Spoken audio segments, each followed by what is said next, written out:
Good morning, students. So now we are going to start with the next part, towns, traders, and craftspersons, right? So we have finished with the towns part last week.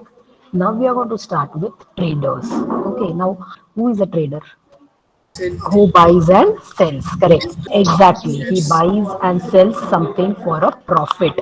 So you have to remember that he does that business of buying and selling for a huge amount of profit. So is this clear to everyone? What is a trader? Okay, now we will see. First and foremost, who do you think is a trader? Suppose you have made paper lamps and want to sell it, but you do not know how to approach a buyer. So you ask a friend to help you sell the lamps. Your friend approaches and convinces people to buy your lamps at a higher price. Okay, so who do you think is a trader? Your friend is a trader, right? Yes. Yes, and why is he a trader? In turn, he makes profit for himself and also for you because of the high price. This makes your friend your agent, or as we call him, trader. I think there was one chapter which we did, which was called as markets around us in the unit 2. Okay, and in that we have come across these words, right? The retailer, the trader, that means in market there are people who have small shops who sell in small shops, and there are people who actually have a wholesale shop. They buy from there, and the retailers, they sell it in their shop. So you buy in a bulk and you sell it in a smaller amount in your shops. So when you buy in bulk, you are paying less, and when you sell it in your shops, you are selling it for a more price. So this trader is an agent, correct? Remember, there was one MCQ also based on that in our Valmiki. Have you solved it? Okay, so a trader is a person who makes profit. Okay, and he is a agent because he helps you to sell your product. Traders go far and wide through many towns. When you travel with goods, there are risks. To mitigate that risk, traders formed caravans or guilds. So now these traders, they took their material from one place to another. And while going from one place to another, in those days, since there was not much amount of different modes of transport, they usually went through their animals, that is on the horseback or camelback, or they took their bullock carts, or at times they took the boats and they went through river. So when you are traveling through all these things, on the roads there are hills, there are forests, or sometimes if you're traveling through river, the river water can also be, the river can be flooded, or there can be, when too much rain comes, there can be some other set of problems. So to mitigate, to lower that, okay, what did these traders do? They started to um, they built up groups or organizations where they can, people doing the same kind of trade can come together, they can form group, and then they can travel in those places which are risky places. Okay, so they formed caravans or guilds.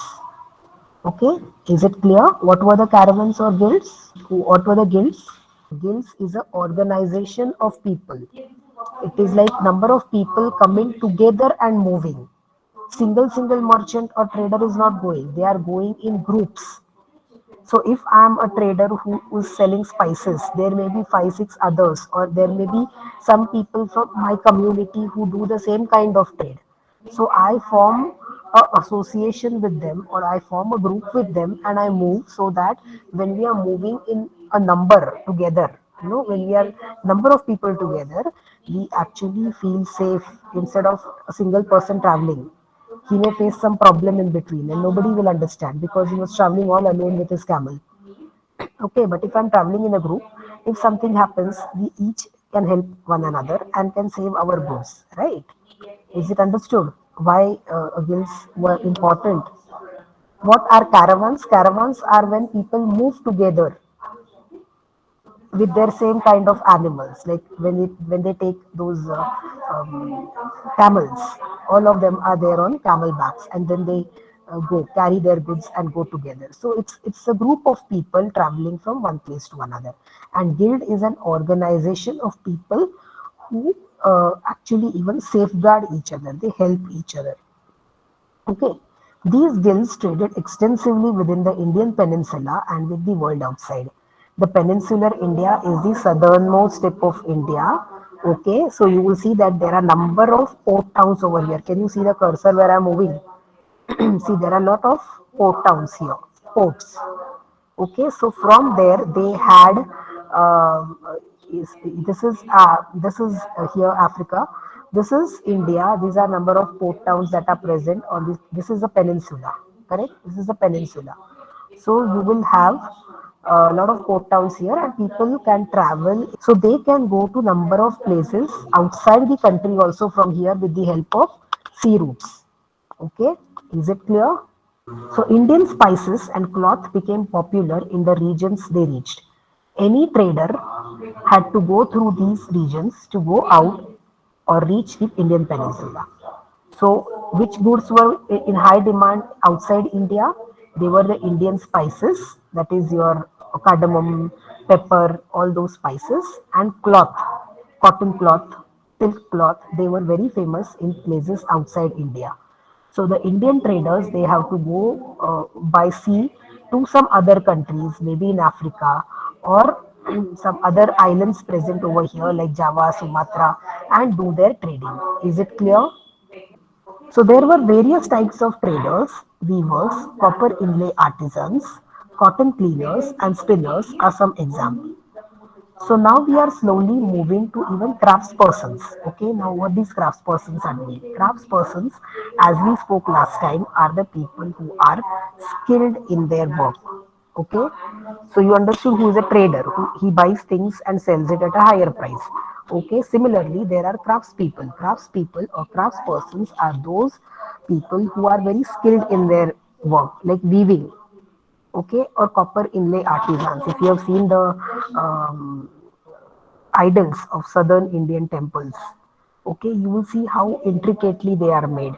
If you have seen the statue of Nataraj, or if you have seen the different statues which are present in the temples, be it of stone or metal, you see the different kinds of postures that they are in, the fingers, the hand, the dress, the the ornaments that the gods and goddesses wear, all these are actually carved. Okay, and this is not a work that you and me can do, right? It requires expertise. It requires a person who is expert in that field and who can do that.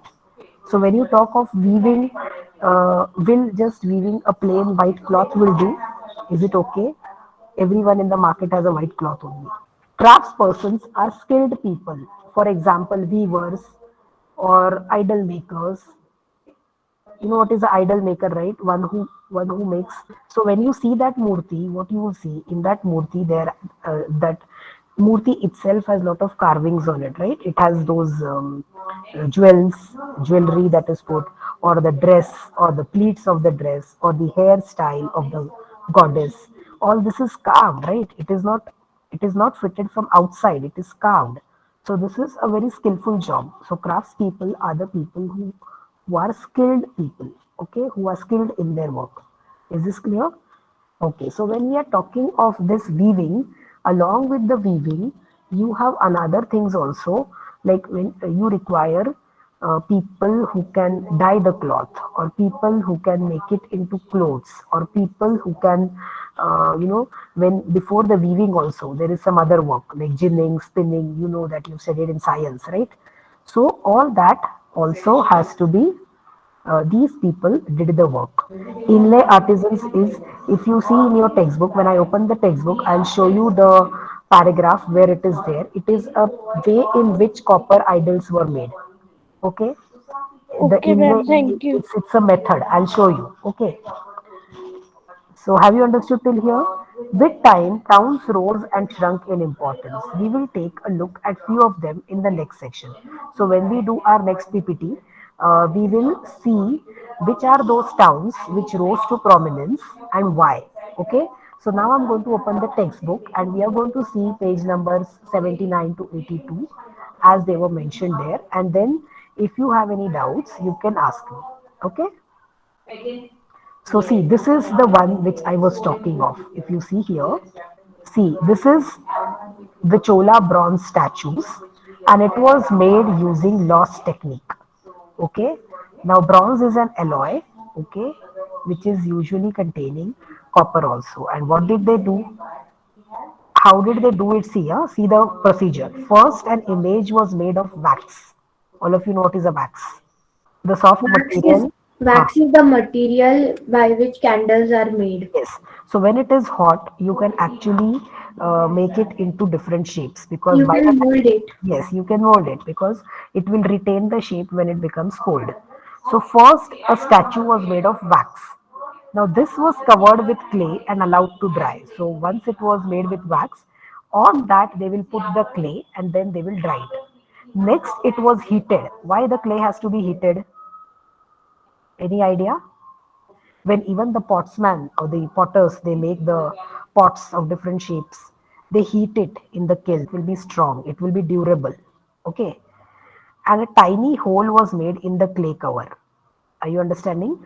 So what you do, you first make this idol out of wax, then you cover it with clay, then you heat it. Hmm. And after you heat it, you make a small hole. Maybe I made a hole here on top, or maybe I made a hole here somewhere, or here somewhere. And what do I do? Okay, once it is heated, the molten wax is there inside, it is all drained out through the hole. Okay, and the metal was poured into it. Are you getting?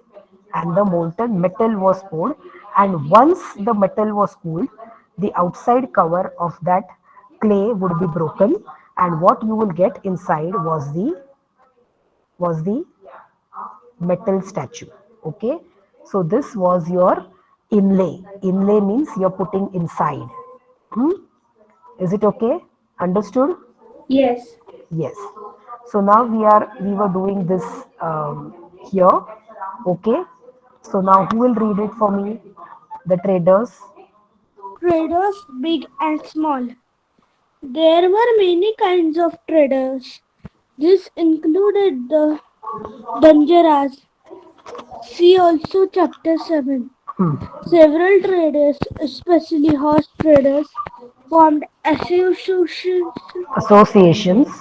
associations with headmen who negotiated on their behalf with warriors who brought horses. Okay. Since trader has to Hmm. pass through many kingdoms and forests, they usually traveled in caravans and Hmm. formed guilds to protect their interests. These were several such Guilds. guilds in South India from the 8th century onwards. 8th century onwards. The most famous being the Manigram, Manigramam and Nanadesi. Manigramam and Nanesi. These Nanadesi. guilds, these guilds traded extensively both within the peninsula And and with within and with Southeast Asia and China. Southeast Asia and China. Okay, so you understood? See here. Yes, The ma'am. guilds were formed to protect the interests. Okay, so now see here. There were many people who did same trading. Like for example, they were trading in horses. So then they formed associations and then they would discuss with the warriors who would require these horses. Okay, so they would decide on the price and they would decide on what quality horses they want and then they would trade. So the most famous ones were Manigramam and Nanadesi. These are names of the guilds. So this can come for a 1 mark answer, right?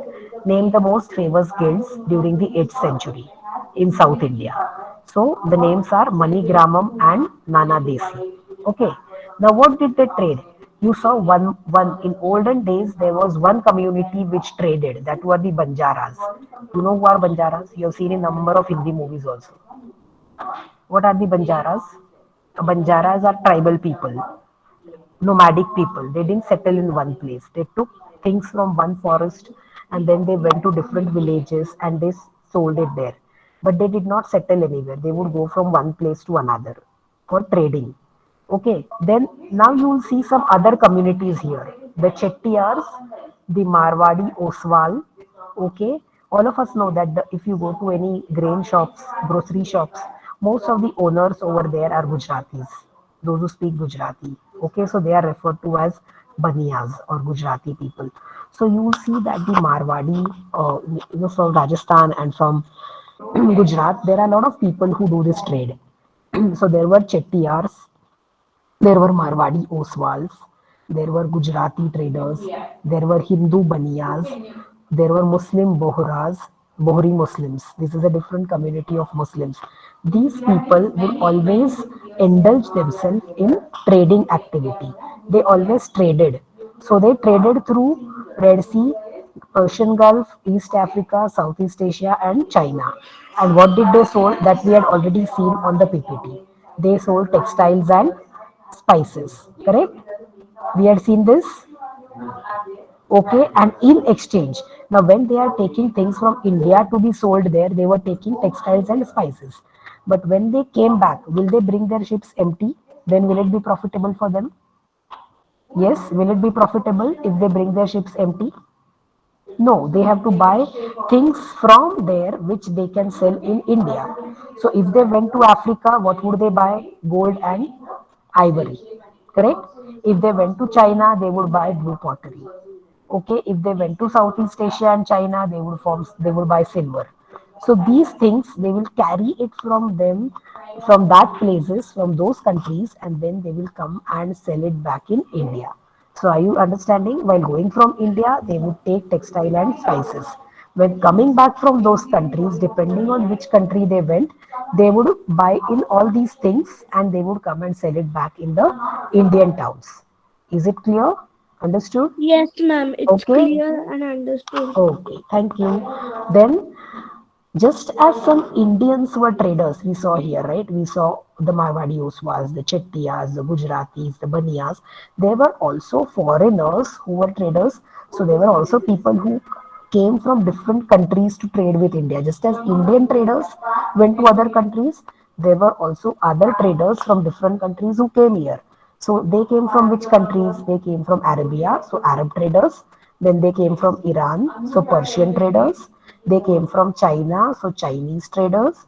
They came from Palestine, so Jewish traders, Syrian Christian traders, all these people, and of course, there were European traders also who came from different countries in Europe, and everyone was interested in what? All these foreign traders, they were interested in what?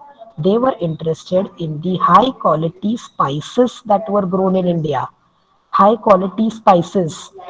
So which are those? Paper paper paper माहिती आहे का काय काळी मिरी असते ना आपली काळी मिरी cinnamon is dalchini, okay, nutmeg is jaifal, dried ginger is suntha. Then these spices became an important part of European cooking, and every one of us know that Indian dishes are very tasty because of all the masalas that we put in them, right? All the spices that we put in them. And even the cotton cloth that was made in India was very, very attractive. You know why it was attractive? Because it was so soft and it was so thin and lightweight. That is why the muslin cloth in India, the cotton cloth in India, it was very, very famous outside Europe. So outside Europe, what things were in high demand? The Indian spices and the Indian textile. Okay, is this clear? And when the Indian traders went outside, what did they buy from there? Ma'am, Yes. they bought gold and ivory Hmm. So they and brought, yes. So these are the things that they brought from there. Is it clear to everyone? Yes, yes. and these are the crafts people that I was talking about. So every town they had people who performed different work for livelihood, different work for earning money. So what were those works? So they worked as goldsmiths, bronzesmiths, blacksmiths, masons, carpenters. All these were necessary for building temples. So which community did that? The Panchala community or the Vishwakarma community. And you see this vase that is put over here. Okay, vase that is put over here is having a lot of these intricate work on it, the designs on it. Can you see it? This is called as Bidri work, which is famous from Bidar in Karnataka. Okay, so candle stand. I'm so sorry. Okay, so did you see this work? The beautiful carving that's done on this. This is something which requires a lot of hard work and it requires a trained person to do it. You and me cannot carve like this on the metal, right? You and me cannot make something like this in gold.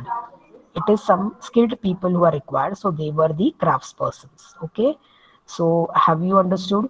So which are certain other, the weavers were from the Saliar or the Kaikokalars community. Okay, the Panchalas and the Vishwakarmas community, they consisted of goldsmiths, bronzesmiths, blacksmiths, masons, and carpenters.